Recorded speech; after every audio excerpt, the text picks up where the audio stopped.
You raised my child alone? Ji-hoon said the words quietly. But everyone in the room felt them. The private hotel suite in Busan went silent. 12 men stood around him, waiting for anger, waiting for orders, waiting for the kind of violence his name was known for. But Ji-hoon did not move. He only stared at the phone in his hand, while a nurse from Chicago explained that an 8-month-old baby boy needed urgent surgery. The mother's name was Naomi Ellis, his ex-wife. The woman he believed had walked away from him without looking back. But what Ji-hoon did not know was that Naomi had tried to tell him. She had called. She had written. She had begged for one door to open. And every door had been closed by someone wearing his family name. Before we begin, tell me where you're watching from. Let me see how far this video travels. Because this is the story of a father who arrived late, a mother who carried too much, and a child whose hospital bed forced the truth into the light. The call came on a rainy Thursday night in Busan, just after 10:18 p.m. Outside the hotel windows, the city looked like black glass and gold light. Rain crawled down the tall windows. Cars moved far below like sparks underwater. And inside the private dining room on the 23rd floor, not one man dared to speak unless Ji-hoon allowed it. He sat at the head of a long black table in a charcoal suit, his hands folded neatly in front of him, his face calm enough to frighten people who understood what calm meant from him. A dispute was being settled. A shipment had disappeared near the docks. A debt had been denied. And 3 men from the eastern side of Busan were trying very hard not to look afraid. Ji-hoon listened without blinking. He did not shout. He rarely needed to. People said the dangerous thing about Ji-hoon was not that he had power. It was that he never seemed surprised by anything. Betrayal, fear, blood, greed, lies. He had seen all of it too many times to react like an ordinary man. Then his phone rang. Once. Twice.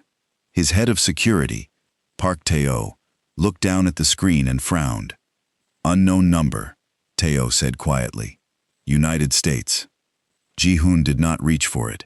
The phone stopped. Then it rang again. Tae-oh leaned closer. Boss. Ji-hoon's eyes remained on the man across the table. Not now.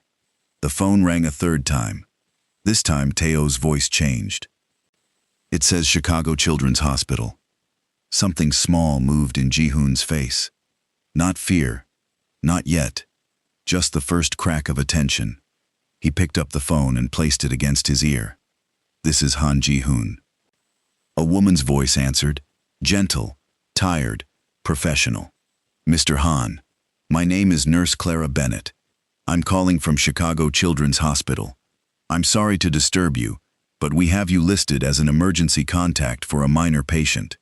Ji-hoon said nothing. The men at the table watched him. The nurse continued.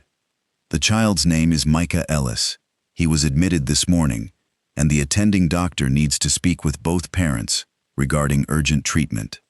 Ji-hoon's hand went still around the phone. I think you have the wrong person. There was a pause. Then the nurse said, the mother is Naomi Ellis. The rain tapped harder against the glass. Or maybe that was only how it sounded to him. Naomi. His ex-wife. 8 months since the divorce.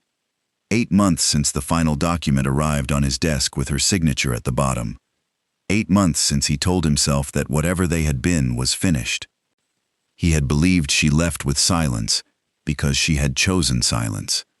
He had believed she wanted no part of him, no part of his name, no part of the dangerous life that had slowly swallowed their marriage. But now a hospital in Chicago was calling him about a child with her last name. Ji-hoon's voice came out lower. How old is he? The nurse hesitated. Almost 8 months. The room disappeared. The men, the table, the rain, the debt, the shipment, all of it faded behind one impossible calculation. Almost 8 months. The divorce had been finalized 8 months ago, which meant Naomi had been pregnant before the end. which meant she had carried his child while he was signing papers that said they no longer belonged to each other. And nobody had told him.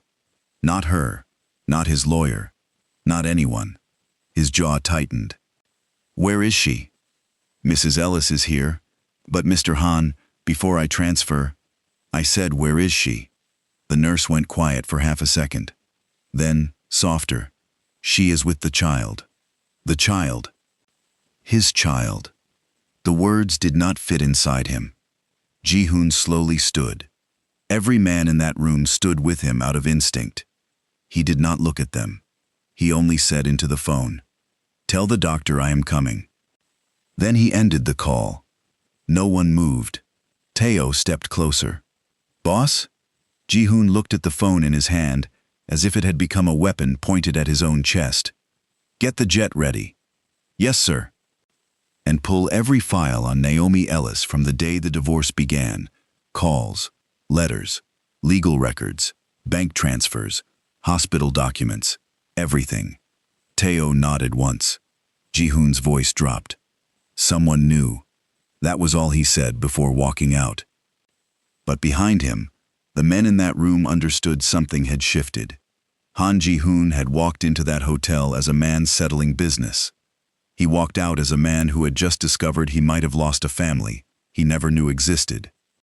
Across the world in Chicago, Naomi Ellis sat beside a hospital bed and tried to keep her hands from shaking. It was 8:18 in the morning. The rain outside was colder there, gray against the hospital windows, soft on the parking lot. The kind of rain that made the whole city look tired. Micah lay in the pediatric bed with a tiny hospital bracelet around his wrist and a monitor blinking beside him. He looked too small against the white sheets, too quiet. Naomi sat close enough that one hand could rest near his foot. Her hair was tied back with a black scarf. Her sweater was inside out at one cuff, and there was a paper cup of coffee on the table she had forgotten to drink from 3 hours earlier. She had not slept. Not properly. Not since Micah's breathing changed in the middle of the night, and a fear she could not name pushed her into the back of a taxi with her baby wrapped against her chest. Dr. Evelyn Morris stood near the foot of the bed, holding a chart. She had the calm face of someone trained not to panic in front of mothers. That made Naomi more afraid. "Mrs. Ellis," the doctor said carefully, "Micah's condition is serious, but we caught it in time. The surgery gives him a very good chance, but we need to move within the next 24 hours. Naomi nodded. She had learned to nod even when the world was breaking. "What do you need from me?" "We need full parental authorization. We also need the father's family medical history if it is available. There may be compatibility testing required, depending on how his numbers change today." Naomi looked away. The doctor waited. Naomi knew the question before it was asked. "Is the father reachable?" The room seemed to shrink. Naomi's fingers curled into her palm. "No." Dr. Morris softened her voice. "No, as in you do not know where he is? Or, no, as in you do not want him contacted?" Naomi's eyes moved to Micah. His eyelashes rested softly against his cheeks. He had Ji-hoon's mouth, that small, stubborn curve even while he slept. Sometimes, when he frowned in his sleep, it hurt to look at him. "No," she said again, as in he made his choice. Nurse Clara stood quietly near the door. She had seen many kinds of pain in hospital rooms, but there was a special kind that lived in parents who were alone by history, not by accident. Dr. Morris did not push. "Mrs. Ellis, I understand this is difficult, but if there is any way to reach him, we need to try." Naomi shook her head. "I tried." The words came out before she could stop them. Dr. Morris looked at her. Naomi swallowed. "I tried before Micah was born. I tried after. I tried until trying made me feel stupid." Her voice cracked, but she held it together. He did not answer. Nobody in the room said anything for a moment. Then Micah shifted, a small sound escaping him. Naomi leaned forward instantly. "I'm here," she whispered. "Mama's here." And because she was focused on the child, She did not notice Nurse Clara look again at the older emergency paperwork in the file. A Korean name, an international number, a contact listed under father. Clara hesitated only once. Then she stepped into the hallway and made the call. Naomi Ellis had not always been this tired. 3 years earlier, she had arrived in Seoul with 2 suitcases, 1 camera bag full of fabric samples, and a belief that talent could make room for her anywhere if she worked hard enough. She was wrong about the room, but she was right about the talent. Naomi was a stylist, not the kind people noticed at first. She did not enter rooms loudly. She did not wear wealth like armor. She studied color, shape, light, skin tone, posture, and the quiet panic behind a client's smile. She could dress a person in a way that made them look like they had already survived the room they were entering. That was her gift. It was also why people underestimated her. At a charity fashion event in Seoul, she stood near a rack of gowns, while a creative director complained that one of the models looked dull on camera. Naomi looked at the lighting setup, then at the model's deep brown skin, then at the silver dress they had forced her into. "She does not look dull," Naomi said. The director turned slowly, as if surprised the comment had come from her. Naomi kept her voice calm. "The lighting is wrong, and the fabric is fighting her skin instead of honoring it. Change the light temperature, change the dress to the copper satin, then look again." The room went silent, in that uncomfortable way. Rich rooms go silent when someone without enough status tells the truth. The director laughed once. "You are very confident." "No," Naomi said. "I am correct." That was the first time Ji-hoon noticed her. He had not come for fashion. He had come because his organization's money touched the event from somewhere behind the curtains, and men like him liked to see where their money stood in public. He watched Naomi stand there, surrounded by people who expected her to shrink, and refused to. The lighting was changed. The dress was changed. The model walked out 20 minutes later looking like the entire room had been built around her. Ji-hoon smiled. "Not much, just enough." Later that night, Naomi was packing garment bags near the service elevator when he approached. "You do not seem afraid of powerful people," he said. She did not look up. Powerful people are usually the most afraid of being corrected. That made him laugh. A short laugh, surprised out of him. Naomi looked up then. He had dark eyes, quiet ones, too careful for a man his age. Expensive suit, no wedding ring, no unnecessary movement. The kind of man who looked polite because he had never needed to prove danger. "You always speak like that?" he asked. "Only when people ask questions they may not enjoy the answer to." That was how it began. Not with flowers. Not with drama. With attention. Ji-hoon noticed things. That Naomi drank bitter coffee when she was focused, but sweet coffee when she was pretending not to be exhausted. That she rubbed her thumb against her wrist when she was angry. That she smiled with her mouth when she was being professional, but with her eyes when something truly amused her. He sent her tea once when she lost her voice during a 3-day shoot. No note, just tea. The exact kind her grandmother used to make. She never asked how he knew. A woman like Naomi understood that knowledge could be care. But in Ji-hoon's world, knowledge could also be control. She would learn the difference too late. They married quietly 18 months later. The wedding was small, elegant, private. Naomi wore a cream silk dress she had altered herself the night before because she did not trust anyone else to understand how she wanted to feel in it.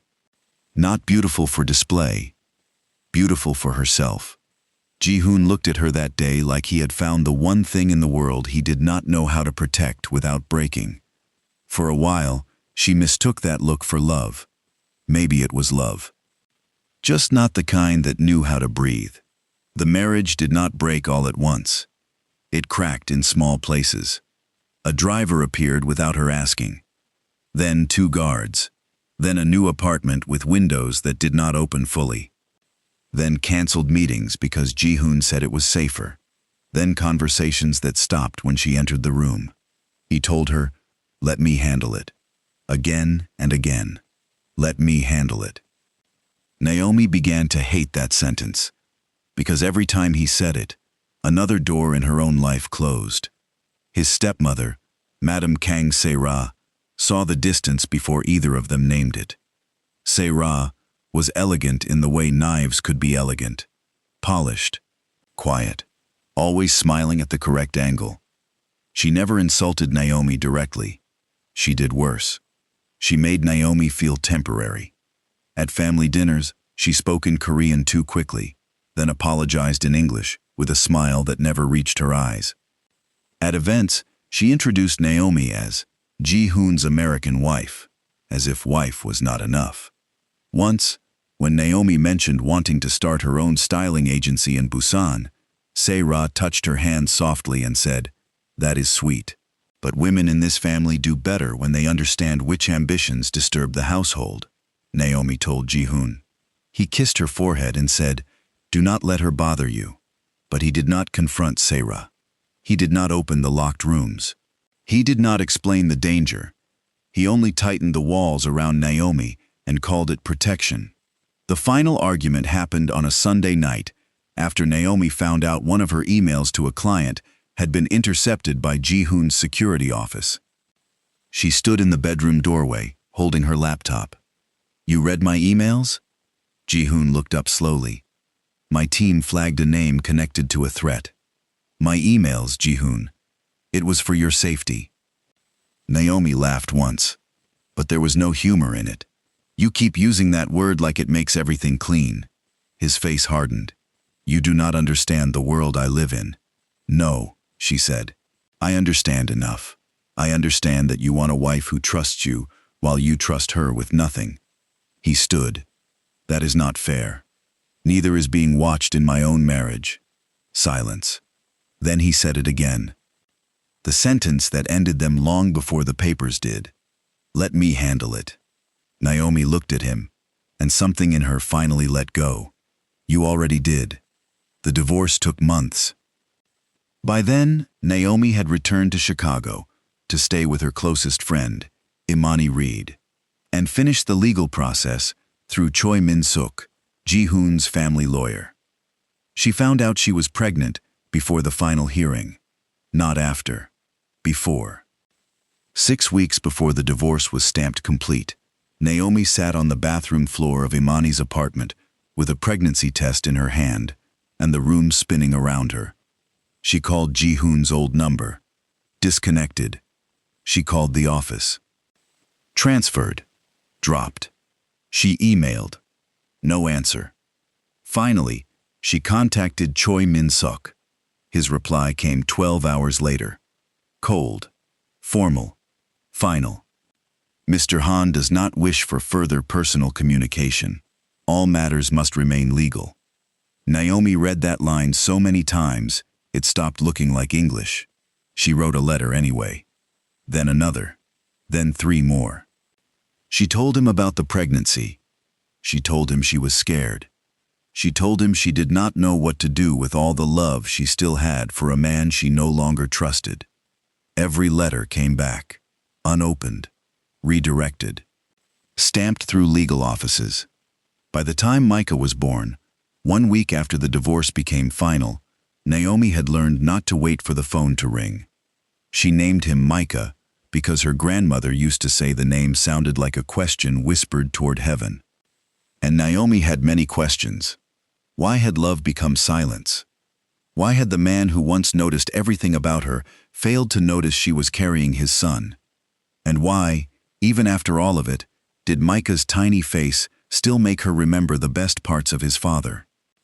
8 months later, inside a Chicago hospital, those questions were about to become evidence.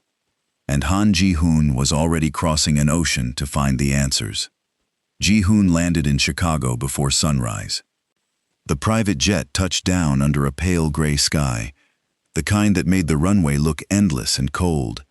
He stepped out wearing the same suit from Busan, though the collar was looser now, the tie gone, his face carrying the sharp exhaustion of a man who had not slept and did not intend to. Park Tae-oh walked beside him, phone in hand, already feeding updates to men in 3 countries.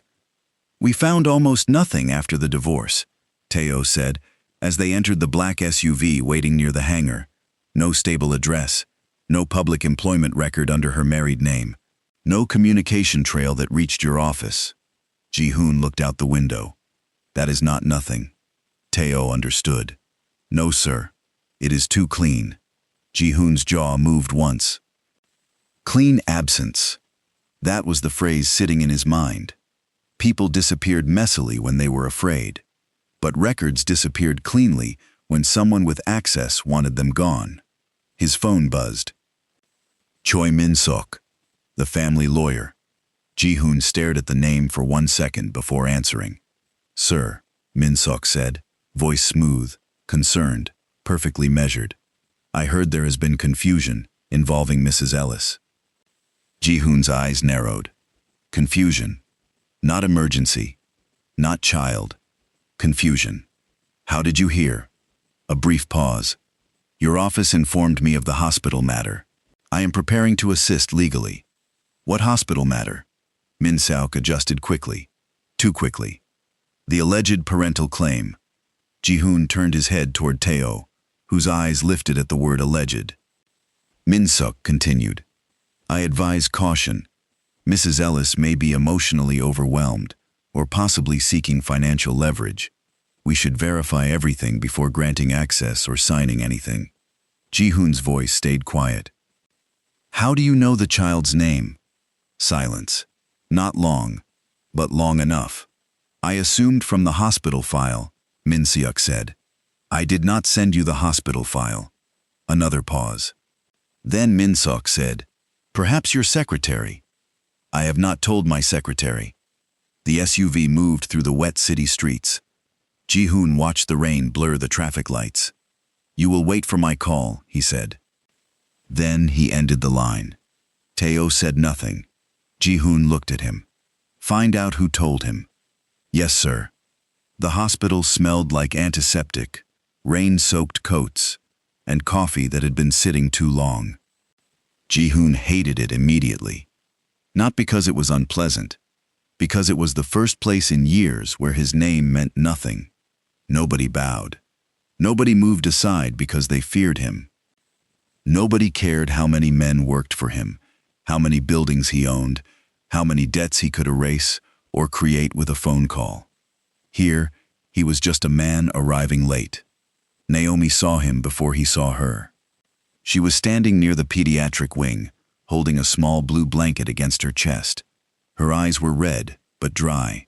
Her body looked thinner than he remembered. Not weak, just worn down in the specific way that comes from carrying something heavy for too long, without letting anyone see your knees bend. For a moment, neither of them moved. 8 months of silence stood between them. Then Ji-hoon stepped forward. "Naomi." She looked at him like hearing her name in his voice cost her something. "Why are you here?" His face tightened. "A hospital called me about my son." The word son landed between them like glass. Naomi's hand gripped the blanket tighter. "He needs surgery." "I know."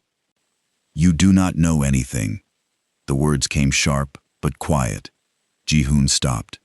Naomi's eyes did not leave his. "You know what a nurse told you on the phone. That is not the same as knowing." His anger rose fast. "It was easier than fear. You had my child and said nothing." Naomi laughed once. A broken little sound. "Is that what you think happened?"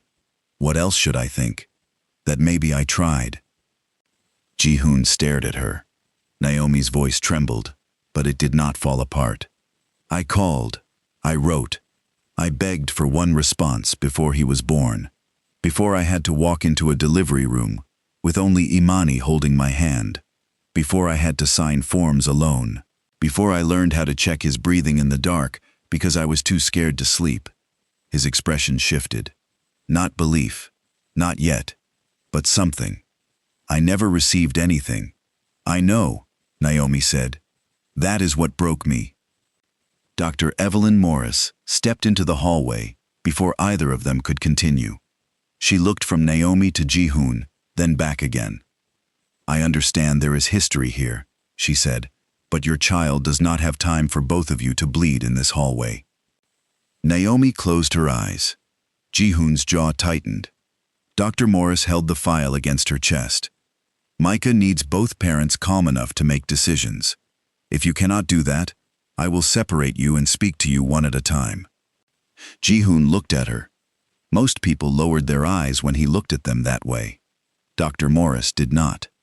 "Mr. Han," she said, "inside this hospital, your power is not useful unless it helps that baby." That sentence found somewhere deep and uncomfortable in him. He nodded once. The consultation room was small, too small for everything being carried into it. Dr. Morris explained the condition carefully. A heart complication that had worsened quickly, surgery within 24 hours, consent forms, medical history, testing. Naomi sat with both hands folded around Micah's blanket.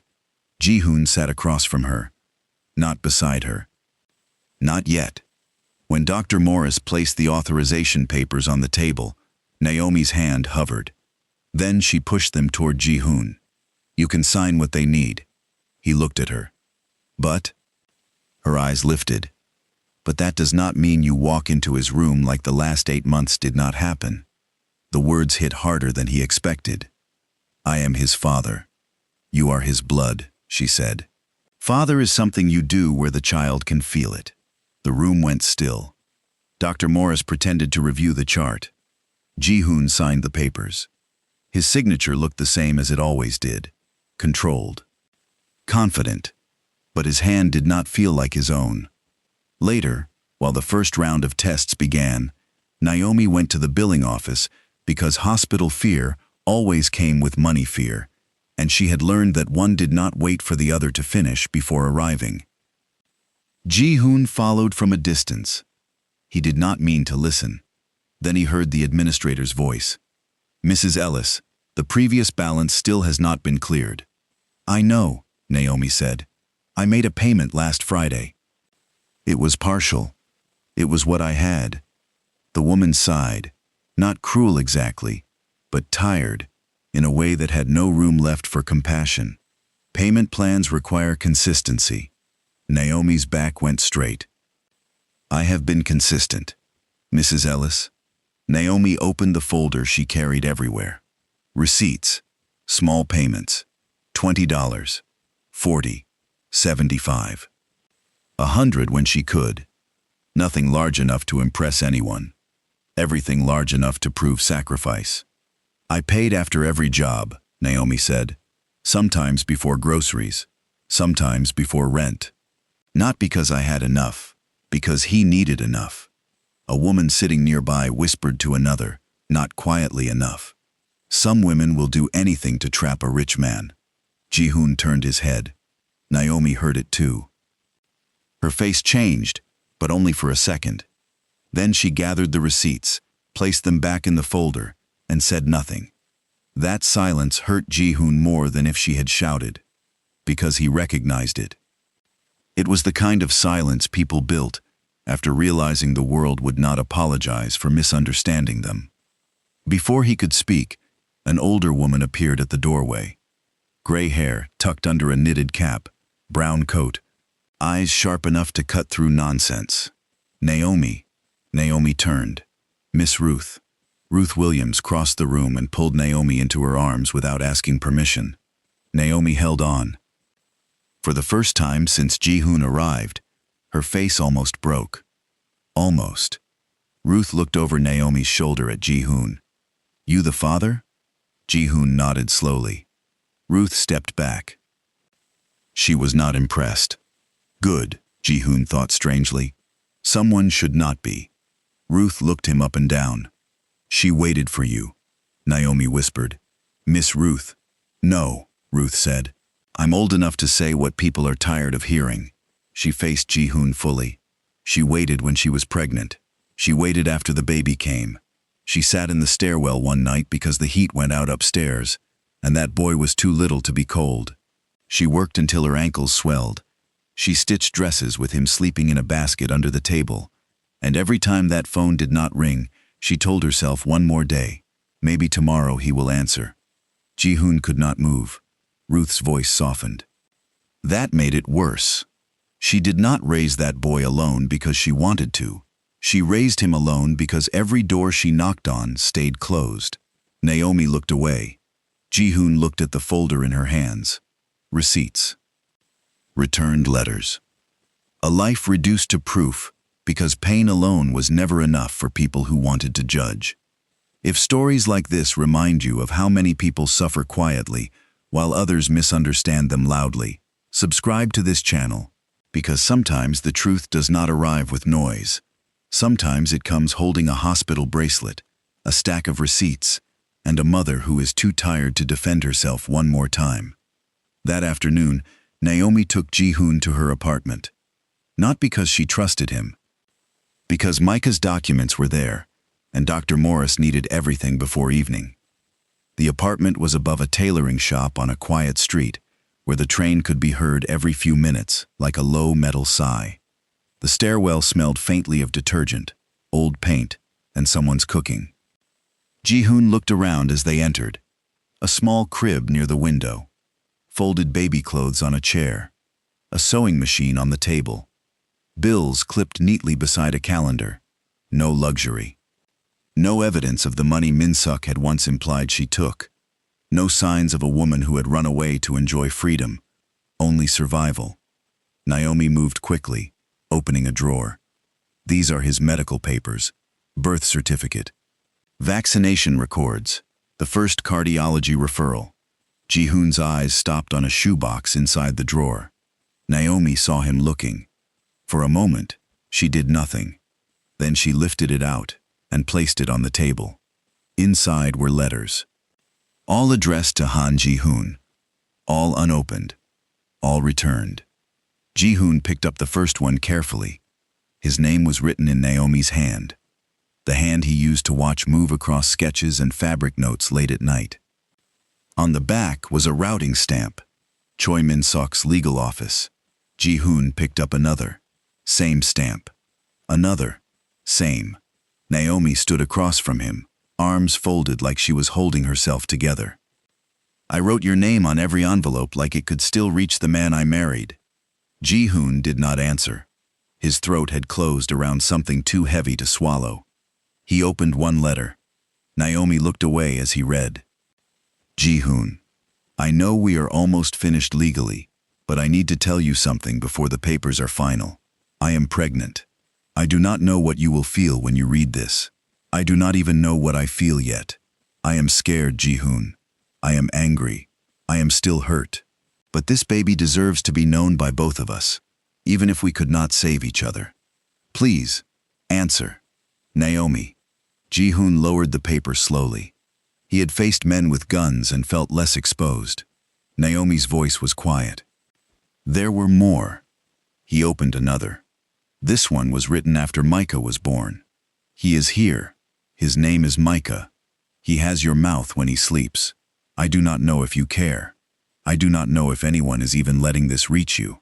But if there is still any part of you that remembers me as a person, and not just a mistake, please answer. He sat down. Not because he wanted to, because his body had forgotten how to keep standing. Naomi watched him. For a moment, anger and grief moved across her face together. I thought you read them. No. I thought you saw all of that, and chose nothing. No. The word came out broken. Naomi's eyes filled, but she would not let the tears fall. That was the worst part, she whispered. Not being alone, believing you knew I was alone and still stayed gone. Ji-hoon looked at the letters spread between them. 8 months of fatherhood. Stolen by silence. Not Naomi's silence. Someone else's. His phone rang. Teo. Ji-hoon answered. Boss, Teo said. Min-suk's office received copies of Naomi's legal correspondence. There is no record of anything being forwarded to you. Ji-hoon's eyes stayed on the letters. And, Teo's voice lowered, there is also a payment trail from Madame Se-ra's private account to a shell company tied to Min-suk. First payment was made 2 days after Naomi requested direct contact. Naomi saw Ji-hoon's face change. Not anger. Something colder. "What is it?" she asked. Ji-hoon looked up at her. "My stepmother." The room seemed to tilt. Naomi's lips parted slightly. "She knew?" "I think she knew before I did." Across the world, in Busan, Madame Kang Se-ra stood inside a private study, lined with old books and darker secrets. She wore cream silk and a pearl bracelet, her hair pinned perfectly, her face calm as she listened to Choi Min-suk panic over the phone. "He has the letters," Min-suk said. Se-ra's eyes narrowed. "Then why are you calling me instead of removing the rest?" "There are server archives, hospital contact logs, old legal forwarding records. I can erase some, but not all." "Before when?" "Before the backup refreshes at sunrise Chicago time. After that, the old access trail becomes harder to alter." Se-ra looked toward the portrait of Ji-hoon's father, hanging above the mantel. A dead man who had taught his son control. A dead man who had left her hungry for authority she could never fully own. "Then you have until sunrise," she said. "Madam Kang, if he finds everything, you will wish your only problem was prison." Min-suk went silent. Se-ra's voice softened. That was when she sounded most dangerous. Naomi Ellis was never supposed to matter. Her child was never supposed to reach him. Fix what you failed to bury. She ended the call. Then she stood alone in the quiet room, looking at the rain. For the first time in 8 months, the lie she had built had begun to breathe against the walls. And in Chicago, the people she had tried to separate were finally standing in the same room, with proof between them. The hospital chapel was almost empty when Naomi finally sat down. Not because she wanted to pray in front of Ji-hoon. She did not even know what words she had left for God that were not questions. She sat there because the family waiting room was too bright, Micah's room was too full of machines, and the hallway held too many memories that had not happened yet. Ji-hoon stood near the back for a moment. Then, carefully, he sat 2 seats away, not beside her, not touching her, not claiming space he had not earned. For once, he understood that distance could be respect. Naomi stared at the small wooden cross on the wall. "I used to talk to him at night," she said. Ji-hoon did not move. "Micah, when he was still inside me, I would tell him about Chicago, about snow, about my grandmother, about the kind of music I wanted him to hear first." Her voice trembled. "I talked to him about you too." Ji-hoon closed his eyes. Naomi kept going, because if she stopped now, she might never start again. "I told him you were quiet, too quiet sometimes. I told him you noticed everything, even when you acted like you didn't. I told him you once sent me tea when I lost my voice, and pretended it was nothing." A small tear slipped down her cheek. She wiped it away angrily. "I did not want to hate you. That made it worse. Because I needed anger to survive, and love kept getting in the way." Ji-hoon's voice came out rough. "Naomi." She shook her head. "No, let me finish before I lose courage." He went silent. She breathed in. "When he was born, I kept looking at the door. Not because I thought you would walk in. I knew you wouldn't. But some stupid part of me still looked. Every sound in the hallway, every nurse, every footstep. I looked." Ji-hoon's hands curled slowly around the edge of the pew. "I did not hate you enough to hide him," she whispered. "I was hurt enough to believe you did not want him." That was the sentence that changed him. Not loudly, not dramatically. Something inside him simply stopped defending itself. All morning, some broken part of him had still wanted one explanation that left him less guilty. One detail that would make the pain clean. One mistake that belonged to everyone equally. But this was not equal. Naomi had lived the consequence. He had lived the lie. And the lie had been built inside his own house. "I believed you left because you were tired of my world," he said. "I was tired of being locked outside of it while it kept reaching into my life. I thought if I kept danger away from you, I was loving you." Naomi looked at him then. "That is the problem, Ji-hoon. You never asked what love felt like on my side of the door. He had no answer. That was good. For once, he did not need one. His phone buzzed. Teo. Ji-hoon answered quietly. What did you find? Teo's voice was tight. Min-seok is in Chicago. He landed 30 minutes ago. Ji-hoon stood. Naomi rose with him. Teo continued. He requested emergency access to the hospital legal office. He is claiming there may be a parental dispute that could affect authorization. Naomi's face drained. The surgery. Ji-hoon's eyes darkened. He is trying to delay it. If you have stayed this far, this is where the story turns. Because sometimes the person who looks like a helper is only there to make sure the truth dies quietly. And sometimes, the most dangerous weapon in the room is not a gun. It is a document signed by a liar. They reached the pediatric floor minutes later. Min-seok stood near the nurse's station in a navy suit, holding a leather folder, looking exactly like the kind of man people trusted because his betrayal wore polished shoes.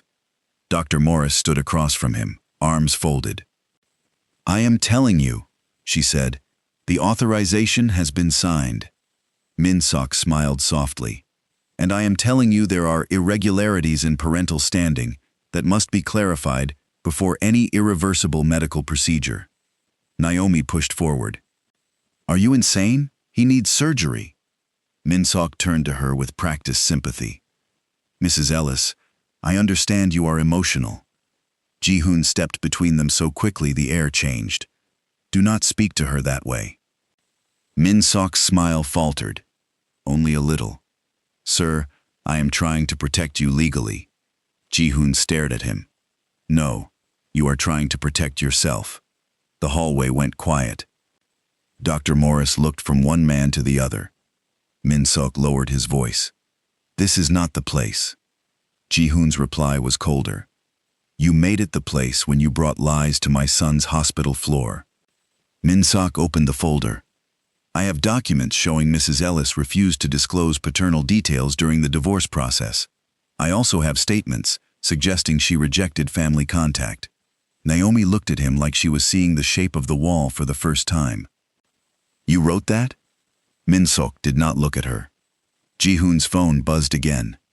This time, Teo came around the corner himself, walking fast. Beside him on the screen of a tablet was a young man's face. Kang Min-jae, Ji-hoon's half-brother. He looked pale, terrified.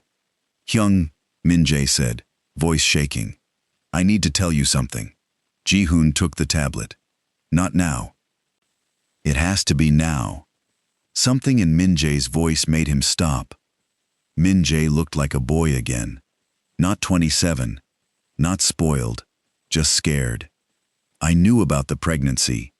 Naomi's hand flew to her mouth. Ji-hoon went still. Min-jae rushed on.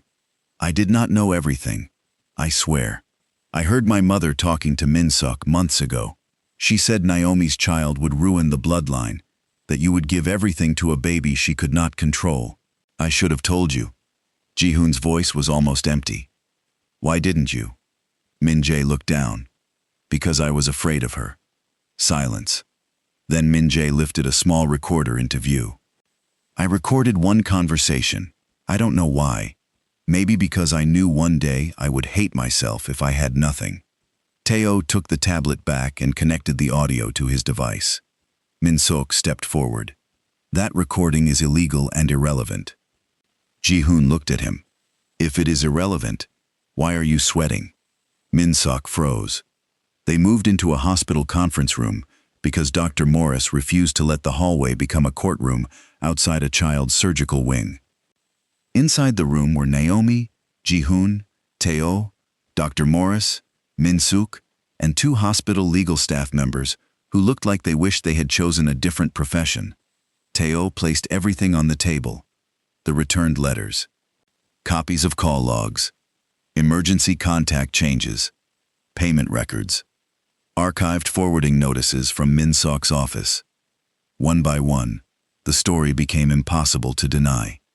Naomi had called. Naomi had written. Naomi had tried. Her messages had been caught, redirected, and buried.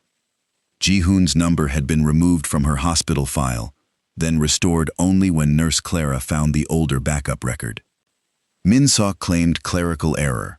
Tae-oh played the first audio clip. Madame Se-ra's voice filled the room. That woman's child must never become Ji-hoon's weakness. If Naomi reaches him, everything changes. Make sure she believes he refused her. Make sure he believes she disappeared. Naomi closed her eyes. Not from surprise, from confirmation.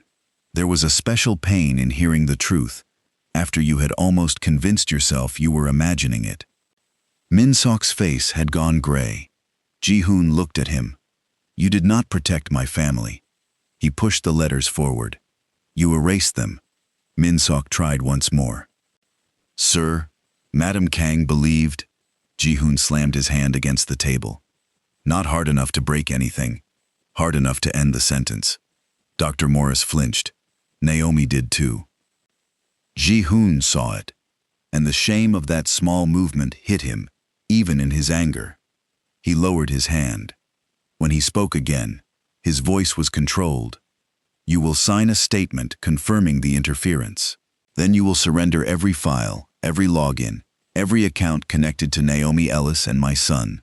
If you refuse, Hospital Legal will receive the evidence, and so will authorities in both countries. Min-seok stared at him. You would expose family matters? Ji-hoon leaned closer. My son is not a family matter. He is a child you endangered. Tae-oh placed a phone on the table. Madame Se-ra answered on the third ring.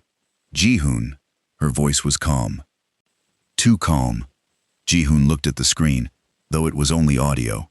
Did you know Naomi was pregnant? A pause. Then Se-ra sighed softly. I knew enough. Naomi's breathing changed. Ji-hoon kept his face still. Did you order Min-seok to block her letters? I ordered him to protect you from a woman who would have chained you to weakness. Naomi's eyes filled. Ji-hoon closed his fist. Se-ra continued, voice smooth, almost maternal.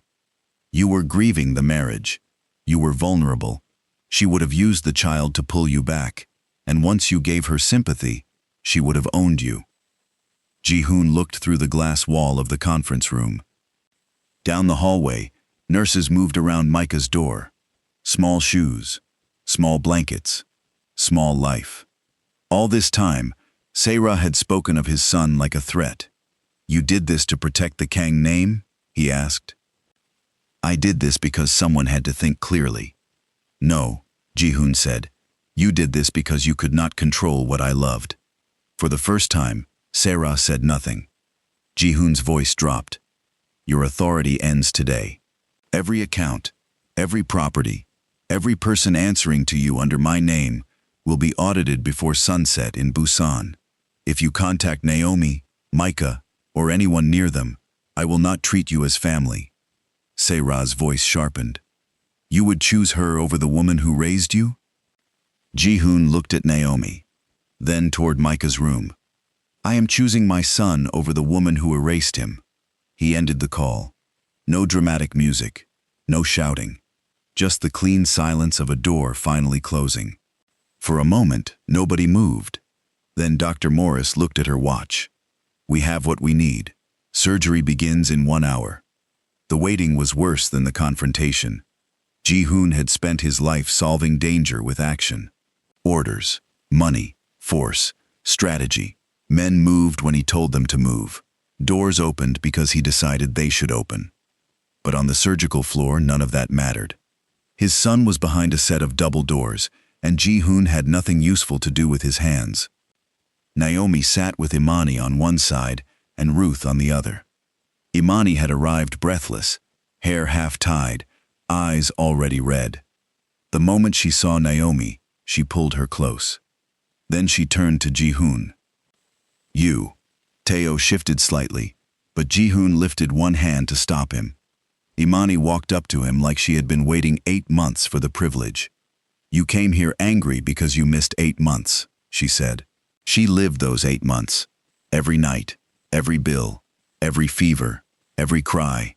So whatever guilt you feel right now, Do not make it heavier for her to carry. Ji-hoon bowed his head once. Not much. Enough. You're right. Imani blinked like she had expected a fight and did not know what to do with surrender. Good, she said. Stay right then. Ruth, sitting beside Naomi, muttered, I like her. Naomi almost smiled. Almost.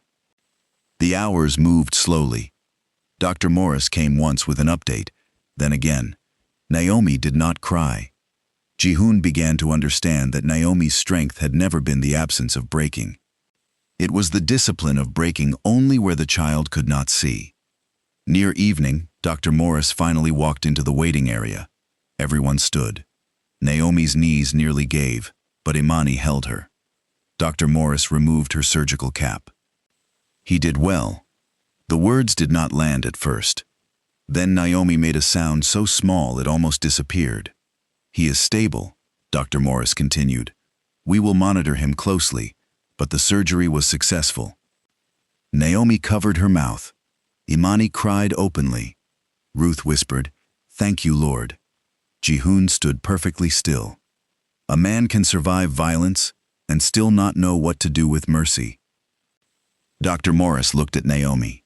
You can see him now. One person first. Naomi did not hesitate. She went in alone. Ji-hoon remained outside the recovery room door. That was the longest wait of the day. Longer than the flight. Longer than the proof. Longer than the call. Because now there was no lie to fight. Only the truth of what he had missed. After several minutes, the door opened. Naomi stood there, eyes wet, face exhausted, but softer than before. She looked at him, not as an enemy, not as a husband, as the father of the child lying inside. Do you want to see your son? Ji-hoon could not speak. He nodded once. The room was quiet, except for the monitor. Micah lay beneath a light blanket, small chest rising and falling, a tiny bandage visible near the edge of his hospital gown. His curls rested softly against his forehead. One hand was open beside his cheek, like he had surrendered to sleep after fighting harder than anyone had a right to ask of a baby. Ji-hoon stopped 3 steps from the bed. He had seen men die. He had seen rooms full of blood and betrayal. But nothing had ever made him afraid of his own hands before. He is so small, he whispered. Naomi stood beside the bed. He is bigger when he is screaming at 3 in the morning. The sentence surprised both of them. A small laugh escaped her. Broken, tired, real. Ji-hoon looked at Micah for a long time. Then he asked the question that had been growing inside him since the chapel. Did he ever cry for me? Naomi's face changed. Not cruel. Honest. No, she said softly. He cried for food, for sleep, for warmth, for me, because I was the only parent he knew. Ji-hoon closed his eyes. The truth did not spare him. It should not have. When he opened them again, his voice was barely there. I am sorry. Naomi looked down. I cannot give him those months back, he said. I cannot give them back to you either. But if you allow me, I will spend the rest of his life proving he never has to wonder where his father is. Naomi did not answer immediately. Forgiveness was not a door she could open just because he finally knocked.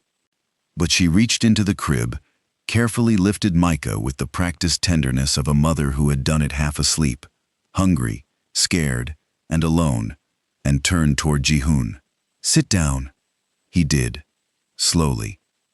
She placed Micah in his arms and adjusted his hand beneath the baby's head. Support him here. Ji-hoon obeyed. No argument. No pride. Micah shifted against him, made a tiny sound, then settled. And Han Ji-hoon, the man whose name made rooms go silent, held his son for the first time and cried without making a sound. He did not hold Micah like a man claiming what belonged to him. He held him like a man asking permission to belong. 2 weeks later, Naomi did not move into a mansion. Ji-hoon did not ask her to. That was the first sign she noticed that something in him had truly changed.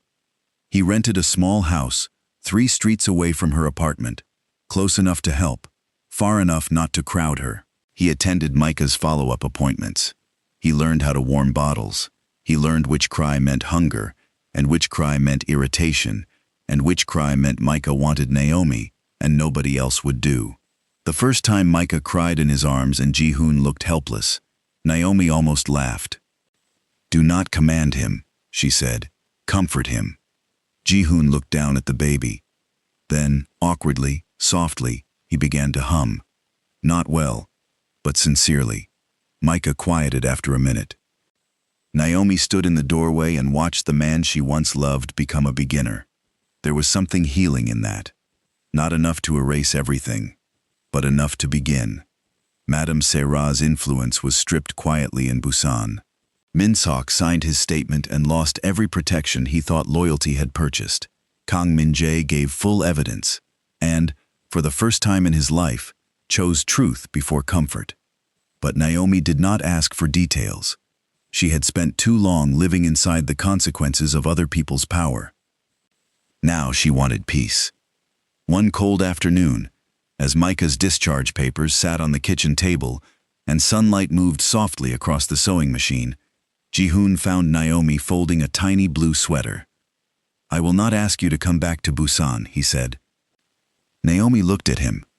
"I know. I will not ask you to forgive me quickly. I know that too." He nodded. The silence between them was different now, still heavy, but no longer locked. Naomi looked toward Micah sleeping in his carrier. "I loved you," she said, "even when I was angry. That was the hardest part." Ji-hoon's face tightened with pain. "I loved you badly." She looked back at him. Yes. He accepted it. No defense. That mattered. Then Naomi handed him the tiny sweater. "He needs this. It is cold outside." Ji-hoon took it like it was something sacred. At the car, Naomi lifted Micah from the carrier, kissed his forehead, then paused. Ji-hoon stood beside her, waiting, not reaching, not assuming. She looked at him. "You can carry him." The words were simple, but Ji-hoon understood what they cost. He took Micah carefully. This time, his hands did not shake as much. Naomi watched them. Father and son. Late, but present. Imperfect, but real. And for the first time in 8 months, she let herself breathe without planning the next emergency. Power had not saved them. Money had not saved them. Fear had not saved them. The truth did.